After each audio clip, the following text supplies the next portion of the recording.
Assalamualaikum warahmatullahi wabarakatuh. Alhamdulillahi rabbil alamin. Wabihi nasta'in ala umurid dunya wad din. Ashhadu an la ilaha illallah wahdahu la syarika lah. Wa ashhadu anna Muhammadan abduhu wa rasuluhu la nabiyya ba'dah.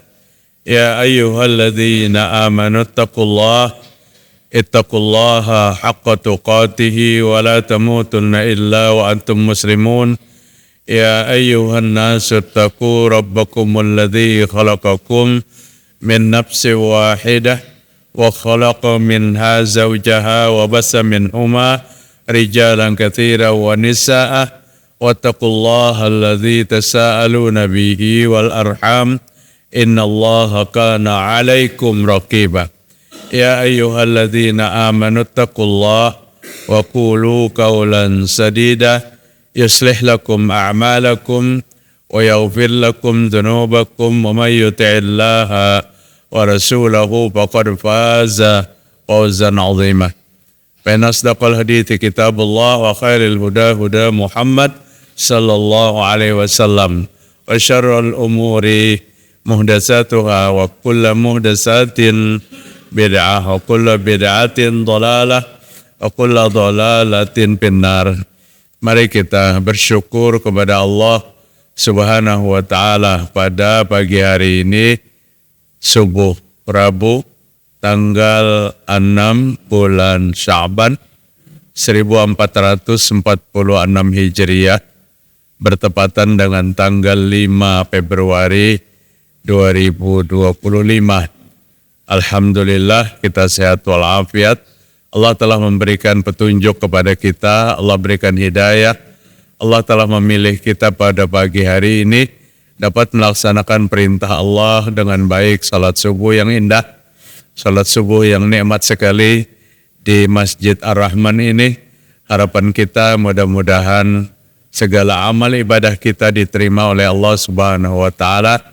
Mudah-mudahan segala kesalahan, segala dosa-dosa kita diampuni oleh Allah Subhanahu wa taala. Jamaah salat subuh rahimakumullah. Ada sebuah hadis dari Abu Hurairah radhiyallahu an. Hadis ini dikeluarkan oleh Imam Muslim dalam hadis yang sahih. Abu Hurairah berkata, Nabi Muhammad sallallahu alaihi wasallam bersabda, Inna Allah yarda lakum thalathan wa yaskhatu lakum thalathan. Sesungguhnya Allah menyukai kepadamu, ridho kepadamu dengan 3 macam, dan Allah benci kepadamu dengan 3 macam. Allah menyukai kita, Allah ridho kepada kita dengan 3 macam yang kita lakukan. Dan Allah benci kepada kita pada saat kita melakukan 3 macam. Artinya yang dijelaskan oleh Nabi SAW dalam hadis yang sahih ini sesuatu yang patut menjadi perhatian kita. Paling tidak kita fokus jangan tanpa huruf. Nang Allah sukai, kada digawi, nang Allah tidak suka, itu yang dilakukan. Karena sama-sama 3. Allah senang dengan 3 macam, Allah benci dengan 3 macam. Allah menyukaimu, kata Nabi Muhammad SAW, Allah ridho kepadamu, an ta'buduhu wa la tusyriku bi syai'a. Itu yang pertama kali. Bahwa engkau beribadah kepada Allah dengan benar dan tidak menyekutukan Allah. Memang untuk kebahagiaan negeri akhirat hanya kita dituntut 2 macam. Beribadah kepada Allah dengan benar, tidak menyekutukan Allah, dan minta ampun segala dosa yang pernah kita lakukan. Maka apabila yang demikian menjadikan amal kita diterima, dosa kita diampuni, sudah selesai. Allah sangat suka kepada orang yang ibadahnya baik. Allah sangat ridho kepada orang yang tidak ada menyekutukan Allah Subhanahu wa taala. Bahkan di dalam Surah Al-Kahfi ayat 110, Allah Subhanahu wa taala mengatakan, "Faman kana yarju liqa'a rabbih falyamal 'amalan shalihan wa la yusyrik bi'ibadati rabbih ahada." Siapa yang berharap untuk bertemu dengan Allah, ini nikmat yang terindah di surga. Tidak ada yang melebihi nikmat bertemu kita dengan Rabb kita. Bertemu kita dengan Allah Subhanahu wa taala. Siapa yang ingin ada pertemuan dengan Allah nanti, falyamal amalan salihah. Allah hanya menuntut dua macam. Lakukanlah amal salih, wala yusyrik bi'ibadati rabbi ahada, dan jangan menyekutukan Allah dengan seorang jua pun. Allah menjanjikan sebuah pertemuan yang mesra antara seorang hamba dengan Rabb-nya, dengan Tuhannya. Dan kada banyak persyaratan itu. Beribadah, perintah Allah dikerjakan dengan baik, dan dalam beribadah itu jangan dipersembahkan kepada selain Allah Ta'ala. Kepada Allah semata. Kata Imam Ibnu Katsir rahimahullah, "Falyamal amalan salihah," itu yang dimaksud beramallah dengan amal yang salih pada ayat ini adalah amal yang pernah diajarkan oleh Nabi Muhammad SAW kepada kita. Artinya pada pagi hari kita salat subuh. Ini suatu amal yang ditinggalkan oleh Nabi Muhammad SAW kepada kita lewat para sahabatnya dan sampai kepada kita semua. Pada saat itu amal yang ditinggalkan oleh Nabi, maka ada kaifiat, cara mengamalkannya sesuai dengan apa yang diamalkan oleh Nabi Muhammad SAW. Melaksanakan satu amal kembali kepada contoh Rasul mempermudah kita. Hari ini kita terlalu direpotkan dengan berbagai macam sesuatu yang kita klaim sebagai satu ibadah, padahal itu tidak pernah diibadahkan. Tidak pernah diibadahkan oleh Nabi, bahkan tidak pernah diibadahkan oleh para sahabat Nabi. Untuk mendapatkan pertemuan yang indah dengan Allah, ibadahnya diseleksi bujur-bujur. Apa yang kita lakukan itu betul-betul ada contoh atau tidak. Jemaah sekalian rahimakumullah, kayaknya dianggap cerewet. Bubuhannya tuh cerewet, sedikit-sedikit mencari contoh. Ya memang ibadah harus ada contoh. Kita kan ada hak untuk membuat satu ibadah. Yang berhak menentukan satu ibadah Allah dan Rasul Sallallahu Alaihi Wasallam. Jika sahabat melakukan sesuatu tanpa perintah Nabi, tapi pada masa Nabi hidup, Nabi setuju. Jadi kan ada halangan apa-apa. Jadi hendak bertemu dengan Allah, beribadahlah, beramallah dengan amal yang saleh, amal yang diajarkan oleh Nabi Muhammad SAW. Wala yusyrik bi'ibadati rabbi ahada, dan dengan beribadah itu jangan menyekutukan Allah, jangan mempersembahkan ibadah kepada selain Allah Ta'ala. Dan inilah ikhlas, kata Ibnu Katsir. Inilah ikhlas. Maka terkumpullah dua persyaratan diterimanya ibadah. Pertama ikhlas, dan kedua ibadahnya itu ada contoh. Itu kan yang dijamin ibadah itu. Ibadahnya ada contoh, dikerjakan dengan ikhlas, harapan besar ibadah itu diterima. Namun pada saat sebaliknya kita melakukan sesuatu yang kada ada perintah dari Nabi, kada ada contoh dari Nabi, biar ikhlas melaksanakannya, tapi yang dilaksanakan bukan ibadah yang pernah diibadahkan oleh orang-orang terdahulu. Ini yang kita anggap berat oleh nafsu kita untuk menyeleksi ini. Hawa nafsu kita kan inginnya berbagai macam, apalagi ibadah itu. Sesuai dengan apa? Dengan persangkaan. Sesuai dengan perhitungan sendiri. Tanpa perhitungannya syariat. Maka Nabi SAW bersabda, "Man amila amalan laisa alaihi amruna fahuwa rad." Siapa melakukan satu amal yang tidak ada dari kami perintahnya, maka itu tertolak. Mudah bagi kita untuk menyeleksi amal kita. Tinggal kita menunduk, kemudian kita berpikir, Ini pernah digawe Nabi? Tidak. Tidak pernah. Tinggalkan. Jadi makin kecil ruangan kita untuk membuat satu ibadah yang terlalu besar kita anggap. Padahal Nabi Muhammad SAW meninggalkan pada ibadah-ibadah tertentu. Bapak ibu-ibu, pada saat Utsman bin Khadir al-Azdi, seorang ulama tabi'in,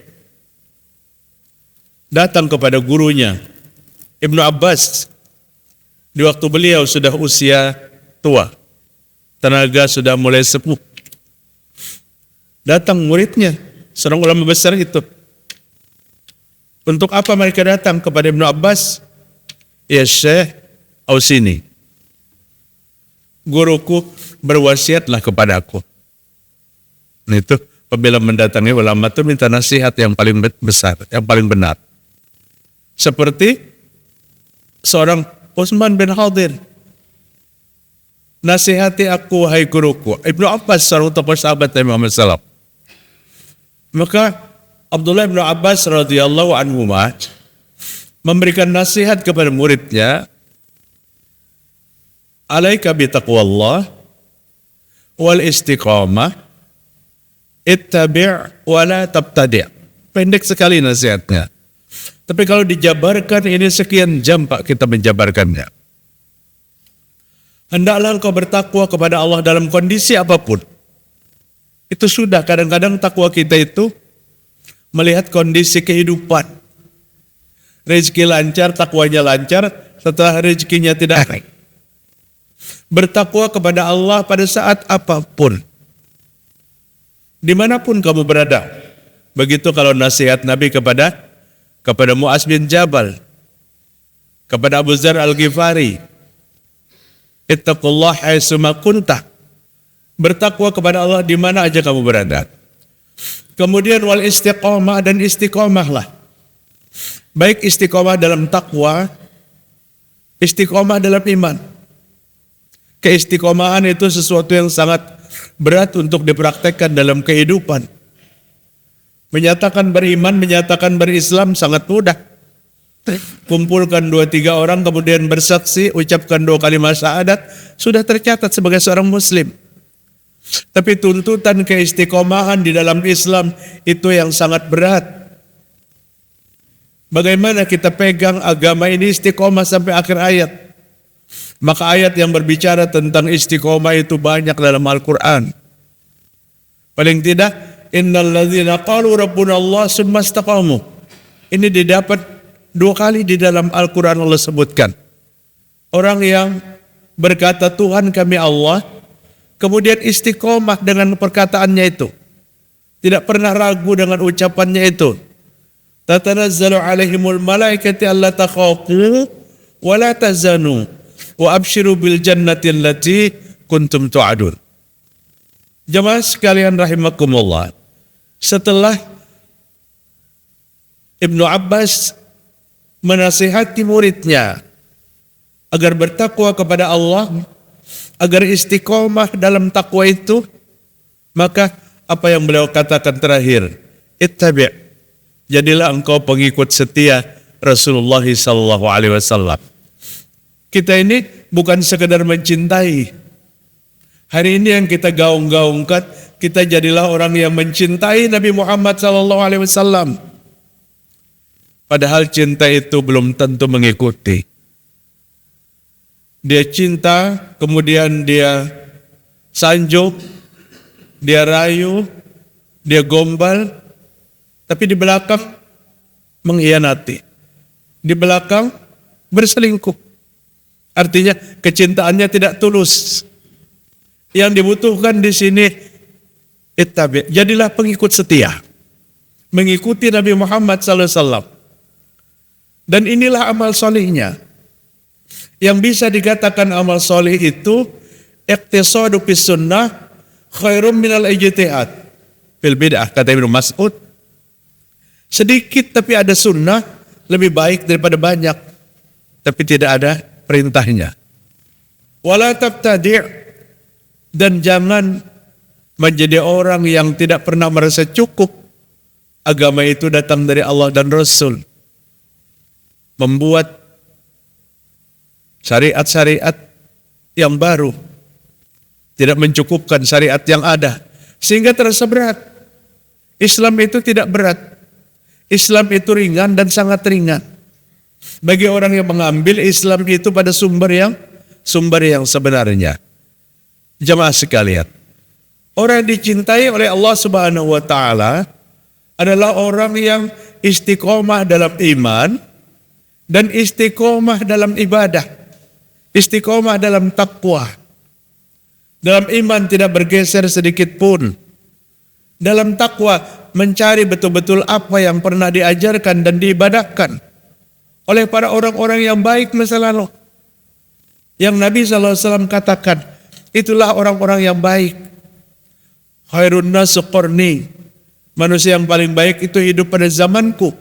Kenapa? Mereka adalah orang-orang yang sangat takut melakukan sesuatu tanpa restu dan tanpa izin Nabi Muhammad SAW, lebih-lebih yang dilakukan itu dalam bentuk ibadah. Itu yang pertama. Yang kedua yang Allah cintai itu, wa an ta'tasimu bihablillahi jami'a. Engkau berpegang teguh kepada agama Allah seluruhnya. Pegang kuat-kuat, pingkuti agama itu sampai akhir hayat. Jemaah sekalian rahimakumullah. Banyak orang yang hari ini berteriak, mari kita hidupkan Islam. Padahal dalam praktek kesehariannya, dia telah meruntuhkan nilai-nilai keislaman. Dia telah melakukan pelanggaran-pelanggaran dalam Islam. Padahal dia orang yang paling meneriakkan Islam. Islam itu punya aturan, Islam itu punya contoh yang tidak sembarangan kita bisa melakukan sesuatu atas nama Islam itu. Maka bapak-bapak, ibu-ibu, pada saat salah seorang sahabat bertanya kepada Nabi Muhammad sallallahu alaihi wasallam, "Laqad asra'a ilaika sayf." Ya Rasulullah, ubanmu mulai bertambah. Padahal Nabi itu tidak lebih daripada 20 helai. Bismillah. Sahabat sudah mulai khawatir ada putih tumbuh di sana sini. Apa dijawab Nabi pada saat sahabat berkomentar seperti itu? Sayyabtani hudun. Yang membuat aku beruban itu di waktu aku menerima surah Hud. Surah Hud itu 123 ayat. Apakah yang dimaksud ke 123 ayat itu? Tidak, kata Ibnu Abbas. Yang dimaksud surah Hud yang membuat Nabi tumbuh uban di sana sini adalah ayat 112. Coba kita renungi. Kalau tanpa kita perhatikan dengan seksama, apa yang membuat Nabi tumbuh uban dengan ayat ini?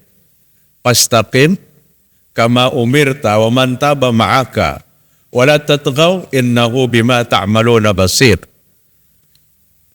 Maka istiqomahlah kamu, hai Muhammad, seperti apa yang kuperintahkan.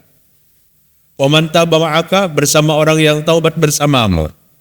Kata ulama, siapa yang dimaksud orang yang taubat bersama Nabi? Mulai sahabat Nabi sampai orang yang beriman kepada Nabi sampai hari kiamat. Artinya termasuk kita hari ini. Kita diajak, diperintahkan oleh Allah untuk istiqomah mengikuti Nabi Muhammad SAW dalam beragama. Wala tatghaw, dan jangan berlebih-lebihan dalam Islam itu. Karena Islam itu tidak pantas untuk dilebih-lebihkan. Ada panduan-panduan yang tidak perlu untuk kita lebih-lebihkan. Innahu bima ta'maluna basir. Sesungguhnya Allah Maha menatap dengan apa yang kamu lakukan. Jamaah sekalian rahimakumullah, selintas apa beratnya ayat ini membuat Nabi bertumbuh uban. Tapi kata Ibnu Abbas radhiyallahu an, la asyaddu wa la asyaqqu ila fi hadhil ayah.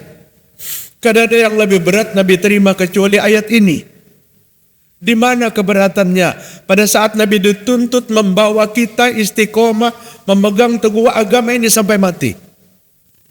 Yang Nabi khawatirkan tuh, apakah tahun 2025 kita masih istiqomah? Atau tahun 2026 kita masih istiqomah dalam Islam? Sudah Nabi mengatakan pada masa beliau, nanti satu saat orang Islam itu memegang agamanya seperti memegang bara api. Kalau dia kuat memegangnya, maka tangannya akan melepuh, akan loyo. Kalau dia tidak kuat memegangnya, maka agama akan dia lemparkan. Maka agama akan dia lemparkan. Ini sudah Nabi katakan 14 abad yang lewat. Akan kehilangan keistiqomahan sebagian daripada umat ini dalam memegang teguh agama. Dan ini yang Nabi khawatirkan sampai beliau dikatakan sahabat tumbuh upan. Nabi itu luar biasa, sayang kepada kita dan menginginkan kita itu jangan berubah dari apa yang kita terima sampai akhir hayat kita. Maka apa yang Allah katakan dalam Al-Quran, fa'bud rabbaka hatta ya'tiyakal yakin, beribadahlah kepada Tuhanmu sehingga datangnya kematian. Apabila sudah kita memegang agama dengan perintah agama yang benar, kapan berhentinya? Kecuali menghembuskan napas yang terakhir. Peganglah agama ini dari masa ke masa, dari masa kehidupan kita, dan jangan bergeser sedikit pun. Wa'tasimu bihablillah, berpegang teguhlah dengan agama Allah Ta'ala jami'ah seluruhnya. Dan ini kedua yang Allah cintai. Dan yang ketiga yang Allah cintai, wa antu nasihu man wallahu ma amarakum. Engkau memberikan nasihat kepada orang yang Allah pilih untuk mengurus urusan kalian. Siapa yang mengurus urusan kita? Umaro kita, pemimpin kita. Jika mereka tergelincir, sebenarnya dalam agama diperintahkan kita untuk memberikan nasihat. Dan ini agak berat. Yang pertama, mungkin kita tidak berani memberikan nasihat. Yang kedua, kalau kita berani memberikan nasihat, mungkin nasihat kita kada dipakai, dan lain sebagainya. Tapi tetap dalam etika bernasihat, kata Imam Syafi'i, laksanakan dengan apa? Dengan berhadap-hadapan. Bukan dengan membuka lebar aib-aibnya di hadapan masyarakat banyak. Itu bukan nasihat namanya. Jadi menasihati pada saat berhadap-hadapan, kemudian sampaikan, ini benar, ini tidak benar. Ini benar. Bapak-bapak hadirin rahimakumullah. Pada masa lalu itu, ulama luar biasa, berpengaruh di hadapan pemimpin. Di hadapan pemimpin, ulama itu sangat berpengaruh. Kajian kita tadi malam kan sudah kita ceritakan. Pada saat Imam Syafi'i meminta kepada gubernur Madinah untuk menghadap kepada gurunya Imam Malik untuk meneruskan kajian. Pada saat dia mengkaji ilmu hadis kepada Imam Sufyan ibnu Uyainah, selesai banyak menimba ilmu hadis kepada Sufyan ibnu Uyainah, kemudian Imam Syafi'i minta kepada gurunya Imam Sufyan ibnu Uyainah menghadap kepada gubernur. Berdua menghadap, minta antarkan kepada Imam Malik untuk berguru. Kepada Imam Malik, gubernur saya minta tolong, kata Imam Syafi'i, kepada Imam Malik untuk menuntut ilmu yang banyak yang dimiliki oleh Imam Malik rahimahullah. Apa kata gubernur? Jika engkau minta pindahkan gunung Uhud ini dari tempatnya ke tempat yang lain, itu rasanya lebih ringan, wahai Imam Syafi'i, daripada engkau menyuruh aku menghadap seorang ulama besar. Jadi ulama masa lalu itu luar biasa berpengaruh di mata Umar. Sampai gubernur gemetar dalam menghadapi ulama. Ganaskah ulamanya? Tidak. Rasa takutnya orang masa lalu dengan para ulama. Akhirnya Imam Syafi'i menghadap kepada Imam Malik. Ditemui oleh pelayan Imam Malik. Siapa? Nama, apa tujuan? Kata Imam Syafi'i, saya adalah Syafi'i dan saya tujuan untuk mengaji ilmu kepada Imam Malik. Pelayannya masuk kepada Imam Malik. Kemudian dikatakan kepada Imam Malik, itu ada seorang pemuda yang namanya Syafi'i untuk mengkaji ilmu. Imam Malik katakan kepada pelayannya, sampaikan kepada anak muda Syafi'i, kalau mau mengaji kepadaku, hafalkan dulu kitab yang kutulis, Al-Muwatta. Al-Muwatta itu kitab setebal Al-Quran lebih. Itu buah karya Imam Malik. Kemudian Imam Syafi'i mengatakan, aku sudah menghafal kitab itu. Di usia 12 tahun, Imam Syafi'i sudah menghafal Al-Muwatta. Di usia 7 tahun, beliau sudah menghafal Al-Quran. Orangnya cerdas luar biasa, Pak. Berapa usianya? Lahir 150 Hijriah, wafat 205. Meninggal pada usia sangat muda. 205 kurang 150, berapa umurnya? 55 tahun umur Imam Syafi'i. Hari ini ilmu beliau menebar ke seluruh alam semesta. Ke seluruh alam semesta. Jamaah sekalian rahimakumullah. Ini yang Nabi katakan, Allah mencintai orang yang memberikan nasihat dengan tulus. Kepada siapa? Kepada orang yang Allah tunjuk untuk mengurus urusan kalian. Terutama kepada pemimpin. Kepada pemimpin. Yang terjadi justru pemimpinnya yang gemetar menghadapi ulama. Kenapa? Ulama yang istiqomah. Ulama yang tidak pernah bisa dijual belikan wawasan keilmuan yang dia miliki. Jemaah sekalian rahimakumullah. Kemudian yang berikutnya, wa yaskhatu lakum salasan, dan Allah membenci kepada kalian 3 macam. Hadis ini dari 2 riwayat. Riwayat yang kedua itu dari Mughirah bin Syu'bah. Muawiyah bin Abu Sufyan bertanya, mengirim surat kepada Mughirah bin Syu'bah. Surat apa yang ditulis oleh Muawiyah bin Abu Sufyan kepada Mughirah? Wahai Mughirah, selama engkau menjadi sekretarisnya Rasul sallallahu alaihi wasallam. Mughirah ini pencatat apa yang Nabi ucapkan. Apa yang Nabi ucapkan itu yang paling berkesan dari tulisanmu itu. Mughirah ini kan sekretaris Nabi. Yang bertanya ini Muawiyah lewat sepucuk surat. Maka Mughirah berkata, menjawab pertanyaan itu. Dari sekian banyak Nabi sampaikan, yang paling rasa menakutkan bagiku adalah, Nabi berkata, Inna Allah abghada lakum thalathat. Allah benci kepada kalian 3 macam. Sama dengan hadis ini. Sama dengan sambungan hadis yang kita sampaikan. Siapa yang dibenci oleh Allah Ta'ala? Qila wa qala. Wa idha'atal mal. Wa kasratas su'al. Qila wa qala. Orang yang suka bercerita dengan model katanya. Cerita fiktif. Apa namanya? Kalau di media sosial itu berita hoax. Oh.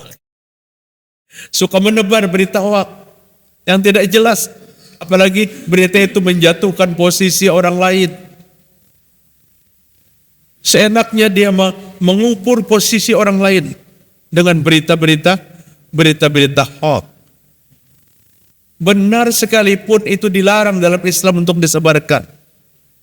Apalagi setelah dilacak beritanya di mana dapatnya, Pak?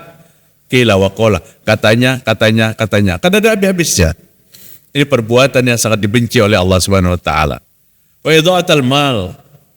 Dan orang yang Allah benci, orang yang mencampakkan harta pada tempat yang tidak diridhai oleh Allah. Harta adalah titipan Allah. Kemudian Allah akan bertanya nanti pada saat kita bangkit dan belum kita melewati padang mahsyar dengan pertanyaan, di mana kamu dapat dan kemana kamu membelanjakan? Dapat dari yang halal, belanjanya dituntut. Kemana membelanjakan? Belanja yang halal, sumbernya dari mana? Kalau pertanyaan yang lain tidak 2 pertanyaan. Di mana umur dihabiskan? Di mana jasad ini dicampakkan? Itu tidak 2 pertanyaan. Tapi dengan urusan harta, min aina iktasabahu wa fima anfaqahu. Dari mana kamu dapat dan kemana kamu menginfakkan? Manakala harta ini digunakan pada tempat yang tidak Allah sukai, maka ini termasuk sesuatu yang dibenci oleh Allah Subhanahu wa taala. Wa kasratus su'al, dan orang yang banyak bertanya tentang sesuatu yang tidak layak untuk ditanyakan. Tidak layak untuk ditanyakan atau bertanya dengan niat menjatuhkan orang lain. Ini sesuatu yang tidak disukai oleh Allah Subhanahu wa taala. Ulun simpulkan Bapak-bapak, 3 yang diridhai Allah.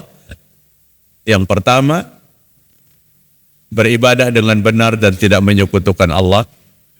Yang kedua, berpegang teguh kepada Al-Quran dan Sunnah. Dan yang ketiga, memberikan nasihat kepada orang yang ditunjuk oleh Allah untuk mengurus urusan kalian. Dan Allah benci kepada 3 macam qila wa qala, pembawa berita hoak yang paling tepat, berita yang tidak jelas. Itu dibenci oleh Allah Subhanahu wa taala. Kemudian menghambur-hamburkan harta sampai nilainya tabdzir, menjadi orang yang pemborosan, bersaudara dengan setan, kata Allah dalam surah Al-Isra. Dan yang ketiga, bertanya pada tempat yang tidak layak untuk ditanyakan. Bertanya tentang ketauhidan yang tidak layak untuk dipertanyakan. Apakah begini, Allah Ta'ala pantas, tidak perlu untuk ditanyakan. Atau bertanya seperti Bani Israel masa lalu, yang menanyakan tentang sapi yang diperintahkan untuk disembelih itu sapinya laki atau bini, jantan atau betina, warnanya merah, kuning, hijau, dan seterusnya. Sebenarnya dia bertanya untuk melepaskan daripada perintah itu. Mudah-mudahan Allah memberikan hidayah kepada kita semua. Semoga Allah mengampuni dosa dan kesalahan kita. Subhanakallahumma wa bihamdika asyhadu an la ilaha illa anta astaghfiruka wa atubu ilaik. Wassalamualaikum warahmatullahi wabarakatuh.